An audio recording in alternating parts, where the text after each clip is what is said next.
Hong Kong home prices are down, but housing remains out of reach. Apartments still cost over 23 times the median income, and rents now eat up 72% of what households earn.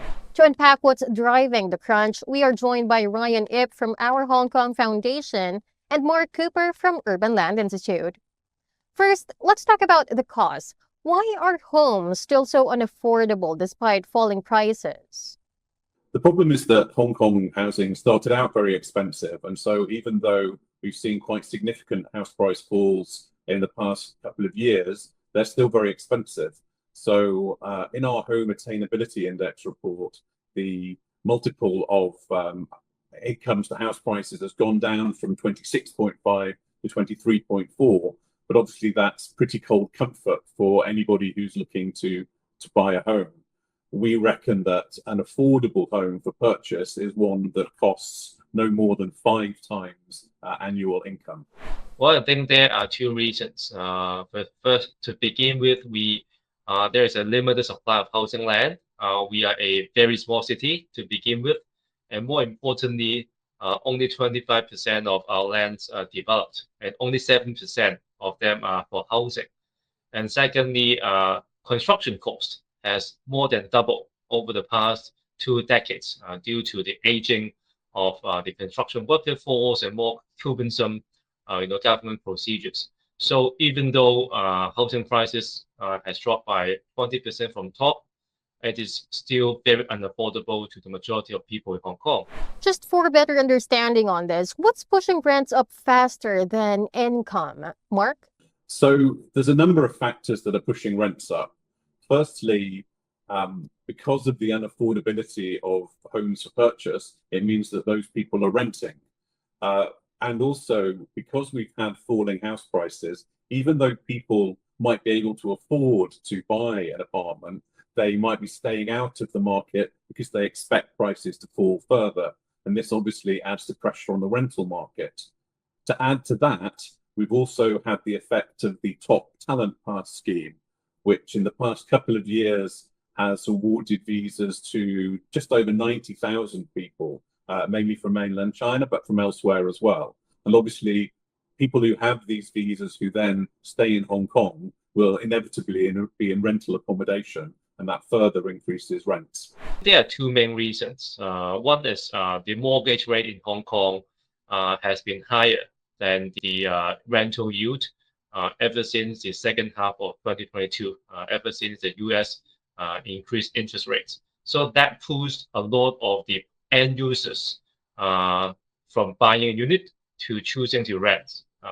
Secondly, more than 300,000 non-local talent and students has come to Hong Kong over the past 2 years due to government's policies of developing Hong Kong as an international talent and education hub. So that has created additional demand for rental properties as well. So is there anything that we can do about this? Are there specific policies being considered to improve housing affordability? Housing affordability is a prime concern for the Hong Kong government, but it's tempered by the fact that the Hong Kong government also is concerned with supporting the housing market for existing homeowners. So, for example, if the government theoretically introduced policies which halved the prices of every Hong Kong apartment overnight, it would be great news for people who are looking to buy, but terrible news for the 50% odd of the population who owns their own home. So it's a difficult balancing act. Things that they're looking at and that could also be considered are an expansion of the home ownership scheme, which is sort of a shared ownership scheme for citizens, something that's slightly analogous to Singapore's HKB scheme, which is government provided housing for sale for Singaporean citizens. Another slightly more radical option would be to allow the purchase of affordable housing from the government. So people who are in public rental housing might be allowed to buy their own homes under certain circumstances. Obviously, if this happens, then it would be very important to allow the money to be used for providing more public rental housing thereafter.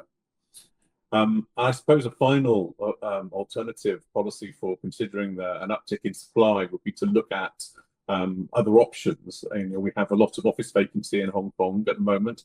Could some of that property be repurposed to residential?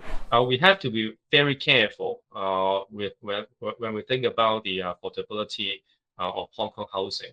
We have to be careful not to allow housing prices to suddenly collapse, as more than half of Hong Kong's households are actually homeowners. So I think there are three strategies that we can think. One is we have to keep a steady flow of housing supply, so that hopefully the housing prices will remain relatively stable, and then at the same time we will grow the economy such that the income of ordinary people will gradually catch up.